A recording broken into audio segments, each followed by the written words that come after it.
అభివృద్ధి కానీ రాష్ట్ర ఆదాయం కానీ ఒక సంవత్సరం కంటే నెక్స్ట్ ఇయర్ పెరుగుతూనే పోతుంది. నెక్స్ట్ ఇయర్ బడ్జెట్ కూడా పెరుగుతూనే పోతుంది. మొట్టమొదటిసారి మీ యొక్క కూటమి ప్రభుత్వం ఒక చేతగానితనం వల్ల డెఫిసిట్ అన్ని రాష్ట్రాలు 11 నుంచి 13% వరకు వృద్ధి చెందితే ఈ రాష్ట్రంలో 3% తిరోభివృద్ధికి ఈరోజు వచ్చింది. 3% minus in the income of GST. ఇటువంటి పరిస్థితిలో మీరుండి మీరు ఇచ్చినటువంటి హామీలు అమలు చేయకుండా ప్రతి నిత్యం మీరు కూర్చొని జగన్ నామస్మరణ చేయడం సమంజసమా అని చెప్పి నేను అడుగుతున్నాను. ఒకరోజు కూర్చుంటావు, నువ్వేదో లడ్లల్లో ఏదో జంతువుల యొక్క కొవ్వు కలిపినా అని చెప్పి కల్తీ చేస్తారని చెప్పి మాట్లాడతావు. ఒకరోజు కూర్చుంటావు, వరదలంతా వచ్చింది జగన్మోహన్ రెడ్డి కారణం వల్ల ఈ విజయవాడకంతా వరదలు వచ్చాయని చెప్తావు.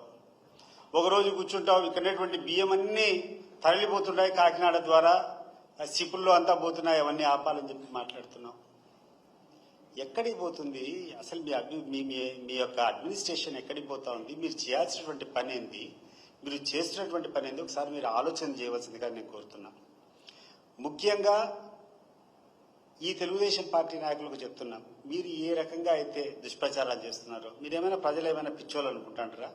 మీరు చెప్పిందని నమ్మేదానికి ప్రజలకు వాళ్ళకు అవగాహన లేదు, లేకుండా ఉంటే వాళ్ళకి ఏమైనా తెలివితేటలేవని మీరు అనుకుంటున్నారా? చాలా పొరపాటు. మీరు ప్రజలు ఎప్పుడెప్పుడు నిలదీయాలనేటువంటి పరిస్థితిలో ఉండరు.